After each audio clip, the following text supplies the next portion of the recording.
Video like जरूर कर लीजिए और ऐसे वीडियो लगातार फ्री में पाने के लिए चैनल को तुरंत सब्सक्राइब कर लीजिए और बेल आइकन को जरूर टैप कर लीजिए ताकि आगे भी सारे वीडियो आपको मिलते रहे। यूट्यूब में फॉलो करते हैं तो प्लीज ये वाला फ्री टेलीग्राम चैनल जरूर ज्वाइन कर लीजिएगा। सारे नोटिफिकेशन सारे अपडेट यहीं पे आते हैं, ध्यान रखिएगा। नमस्कार दोस्तों, स्वागत है आप सभी का ऑनलाइन एग्जाम प्रिपरेशन पर, which is the part of study for civil services. दोस्तों आज के वीडियो में हम देखने वाले हैं यूपीपीएससी प्रीलिम्स के कुछ महत्वपूर्ण प्रश्नों को जो कि 2022 के एग्जाम में पूछे गए थे। प्री के एग्जाम में 2022 में ये पूछे गए थे और यहाँ पर हम देखेंगे कि कैसे प्रश्न आयोग पूछता है, किस सब्जेक्ट से किस प्रकार के प्रश्न पूछे जाते हैं आयोग के द्वारा। पिछले वीडियो में हमने देखा था मिसलेनियस के प्रश्नों को और आज देखने वाले हैं इतिहास के और भूगोल के, साथ ही साथ कुछ आपको साइंस और टेक के प्रश्न भी मिलेंगे। तो चलिए स्टार्ट करते हैं। ये वीडियो बनाने का उद्देश्य यही है कि आपको अप्रोच पता चले एग्जाम के, किस प्रकार के प्रश्न यूपीपीसीएस प्रीलिम्स में पूछे जाते हैं और उसी प्रकार से आप अपने प्रश्नों को तैयार करें। जब आप मटेरियल को पढ़ें या फिर जब आप स्टडी करें किसी भी सब्जेक्ट की, तो इस अप्रोच के साथ पढ़ें कि इस प्रकार के प्रश्न पूछे जाते हैं तो उन पर ज़्यादा ध्यान दें या फिर उनको अलग से नोट करते जाएं, उन चीज़ों को और उन स्टेप्स को, या फिर जो फैक्ट पूछे जाते हैं, जो फैक्चुअल इन्फॉर्मेशन पूछी जाती है जिस प्रकार की, उसको आप अच्छे से लर्न कर लें। तो चलिए स्टार्ट करते हैं। सबसे पहला प्रश्न जो हम देखने वाले हैं इतिहास का प्रश्न है और ये प्रश्न दिया गया है, औरंगजेब के शासन में निम्नलिखित घटनाओं पर विचार कीजिए और उनको कालक्रम के अनुसार व्यवस्थित कीजिए। तो ये प्रश्न इस प्रकार से पूछे जाते हैं इतिहास विषय में। एक आते हैं फैक्चुअल प्रश्न जो कि सीधे सीधे पूछे जाते हैं और ये प्रश्न डिटेल वाले आते हैं जहाँ पर आपसे कालक्रम के अनुसार व्यवस्थित करने के लिए पूछा जाता है। तो इन प्रश्नों का क्या है, अब यहाँ पर आपको सारी जो दिए गए हैं ऑप्शन, इनमें सबकी डेट याद होनी चाहिए कि कौन सी घटना कब घटित हुई थी, तभी आप कालक्रम के अनुसार लगा पाएंगे। तो देवराई की लड़ाई है, बनारस की जो सूजा पराजय था, सामूगढ़ की लड़ाई और धर्मत की विजय, इन चारों की डेट आपको याद होनी चाहिए। तो इस प्रकार से ये प्रश्न बना था और ये यहाँ पर दिया गया है। ये एससीएस के कंटेंट का स्क्रीनशॉट है। एससीएस का जो पीडीएफ होती है, जो आपको स्टडी फॉर सिविल सर्विसेज का मटेरियल मिलता है, उसका आपको दिखाया गया है कि सीधे एज इट इज़ प्रश्न कैसे कंटेंट से पूछे गए। लगभग 120 से 125 प्रश्न थे जो कि डायरेक्टली और indirectly study for civil services के कंटेंट से पूछे गए थे, मटेरियल से। अब डायरेक्टली वाली बात यह है कि आप जो स्टडी फॉर सिविल सर्विसेज है उसमें कई सारी चीज़ें चलवाई जाती हैं, जैसे आपके लिए क्विज चलवाए जाते हैं, प्रैक्टिस क्विज चलवाए जाते हैं, साथ ही साथ टेस्ट सीरीज लगवाई जाती हैं और इस प्रकार से आपको स्टडी मटेरियल भी दिया जाता है। तो बहुत सारे प्रश्न तो डायरेक्ट एज इट इज़ पूछ लिए जाते हैं जो कि क्विज लगवाए जाते हैं उनसे। तो जैसे क्विज में आपको बनाकर दिए जाते हैं, अभ्यास करवाया जाता है प्रश्नों का, तो वैसे ही पूछ लिए जाते हैं। इवन आपको लैंग्वेज और ऑप्शन भी बिल्कुल एज इट इज़ मिल जाते हैं कई बार, और जो टेस्ट सीरीज होते हैं उनसे प्रश्न कई फंस जाते हैं तो वो डायरेक्टली फंस जाते हैं और कुछ प्रश्न इनडायरेक्टली ऐसे फंस जाते हैं जो स्टडी मटेरियल में दिए गए होते हैं अंदर को। तो इस प्रकार से तो लगभग 120 से 125 प्रश्न स्टडी फॉर सिविल सर्विसेज के मटेरियल से आ गए थे। तो जिन्होंने भी पढ़ा होगा कंटेंट को उनसे ये प्रश्न बन गया होगा। यहाँ पर ये प्रश्न दिया गया है। अब ये दिया गया है कि कब कौन सा युद्ध हुआ था, और अगर आपने ये पढ़ा होगा, इस पर एक पूरा वीडियो भी आ चुका है। ऑनलाइन एग्जाम प्रिपरेशन पर भी युद्ध से संबंधित वीडियो डला हुआ है, अगर आपने नहीं देखा है तो आप देख सकते हैं। तो आपको तैयारी को इस प्रकार से करना है कि जब भी आप इतिहास विषय को पढ़ें तो आपको हर एक घटना का कालक्रम के अनुसार लगाकर याद करना है चीज़ों को, ताकि आपको एक आइडिया रहे कि कौन सी घटना कब घटित हुई थी और आप यहाँ पर प्रश्न सही कर पाएं। इसके बाद अगला प्रश्न है भूगोल विषय से। काराकुम मरुस्थल जो है उस निम्नलिखित में से किस देश में अवस्थित है, ये पूछा गया है। तो काराकुम मरुस्थल की स्थिति बतानी है कि कहाँ पर ये स्थित है। अब ये यहाँ पर मरुस्थलों के नाम दिए गए हैं, विश्व के प्रमुख मरुस्थल, साथ ही साथ क्षेत्रफल और विस्तार क्षेत्र, यानी कि किस किस देश में उसका विस्तार है ये बताया गया यहाँ पर। तो सहारा मरुस्थल ऑस्ट्रेलिया, और ये यहाँ पर दिया गया सबसे लास्ट में इसी लिस्ट में काराकुम मरुस्थल जो कि तुर्कमेनिस्तान में है। तो यहाँ पर ऑप्शन में आपको मिल जाएगा तुर्कमेनिस्तान, नंबर 1 पर ही दिया गया है, तो यहाँ से आप सही कर सकते हैं। इसके बाद अगला प्रश्न हम देखने वाले हैं। अगला प्रश्न क्या है, अब यहाँ पर भी सही मिलान करना है, सही सुमेलित करना है। तो इस प्रकार के प्रश्न आपसे साइंस विषय के अंतर्गत पूछे जाएंगे। साइंस का प्रश्न है जहाँ पर आपको एसआई मात्रक दिए गए हैं और मात्रा दी गई है, और ये बिल्कुल पहला ही चैप्टर है। अगर आप साइंस की पीडीएफ देखेंगे या फिर वीडियो भी देखेंगे, जो स्टडी फॉर सिविल सर्विसेज का पापा वीडियो आता है, उसमें आप अगर फिजिक्स का पहला चैप्टर देखेंगे तो वहीं पर आपको ये मिल जाएगा। अब ये रेडियो एक्टिव पदार्थ की सक्रियता है, इसका मात्रक पूछा है, लेंस की क्षमता का मात्रक, ऊष्मा का मात्रक और दबाव या फिर दाब का मात्रक।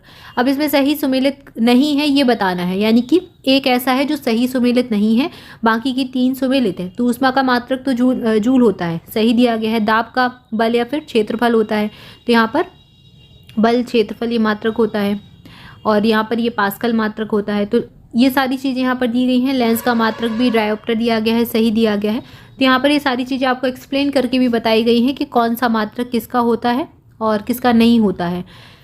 क्लियर है। तो यहाँ पर ये हमने देखा। इसके बाद अगला देखते हैं। अगला जो प्रश्न दिया गया है यहाँ पर क्या पूछा गया है, यहाँ पर भी सूचियों का मिलान करने को बताया गया है। जैव आरक्षित क्षेत्र है और राज्य हैं उससे संबंधित, ये पूरा आपको डिटेल में यहाँ पर दिया गया है कि कौन सा जैव आरक्षित क्षेत्र किस राज्य में है, किस वर्ष वो बना था और उसका क्षेत्रफल कितना है और वहाँ पर पाए जाने वाले मुख्य जीव जंतु कौन कौन से हैं। तो ये सारी चीज़ एक पूरा आपको डिटेल में यहाँ पर दिया गया था।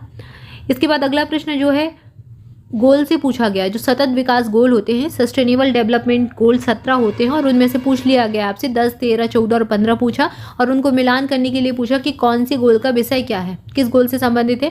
तो इस पर आपको स्टडी फॉर सिविल सर्विसेज से पापअप पिक भी मिली होगी। पापअप पिक में भी ये पूरा डिटेल में बताया गया था और साथ ही साथ आपको ये पूरा एक्सप्लेन करके कंटेंट में भी दिया गया है कि कौन सा गोल किस विषय से संबंधित है। ये गोल पूरे 17 SDG गोल यहाँ पर दिए गए हैं। ये प्रश्न आपसे बन जाएगा। तो इस प्रकार के प्रश्नों को तैयार करना है भाई, 17 के 17 गोल याद करने हैं और उनका विषय याद करना है। और ये भी पूरा, ये तो पूरा ही याद करना है, जितने भी जैव मंडल आरक्षित क्षेत्र हैं एक एक याद करना है, उनका राज्य याद करना है और यहाँ पर साथ ही साथ आपको डेट भी याद करनी है किस वर्ष में वो बना था, क्योंकि अगली बार हो सकता है आपको यहाँ पर राज्यों की जगह सन मिल जाए, वर्ष मिल जाए किस वर्ष में वो बना था। ठीक है, तो इस प्रकार के प्रश्नों को तैयार करें। इसके बाद अगला प्रश्न देखते हैं। अगला प्रश्न यहाँ पर पूछा गया है, ये करंट अफेयर का प्रश्न हो जाएगा। यहाँ पर है संपीड़ित प्राकृतिक गैस मुख्यतः बनी होती है, किस चीज़ से बनी होती है?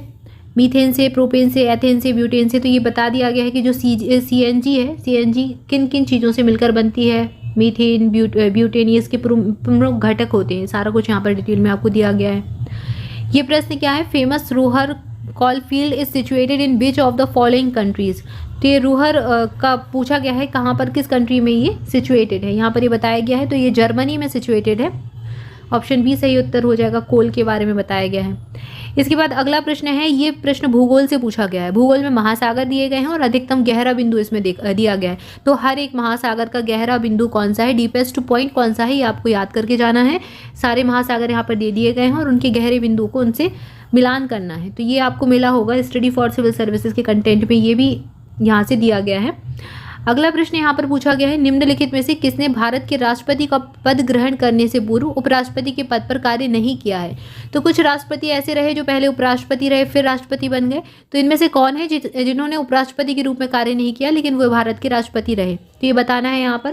तो ये पूरा दिया गया है आपको, राष्ट्रपति की लिस्ट, उपराष्ट्रपति की लिस्ट, अब तक के पहले से लेकर अभी तक जो है सबकी पूरी ये लिस्ट दी गई है 14वें नंबर तक, यहाँ पर 17वें नंबर तक। तो ये आप पढ़ सकते हैं, ये देख सकते हैं। तो इस प्रकार का जो कंटेंट है वो भी आप याद करके चलें, इस प्रकार के प्रश्न भी पूछे जाते हैं। फिर यहाँ पर मेक इन इंडिया से प्रश्न बना है, तो ये करंट अफेयर का हो जाएगा, इसको करंट अफेयर के पार्ट में देखेंगे। अब यहाँ पर ये पॉलिटी से प्रश्न बना है कि निम्नलिखित में से किसने भारत के राष्ट्रपति का पद ग्रहण करने के पूर्व उपराष्ट्रपति पे, ये वही प्रश्न है।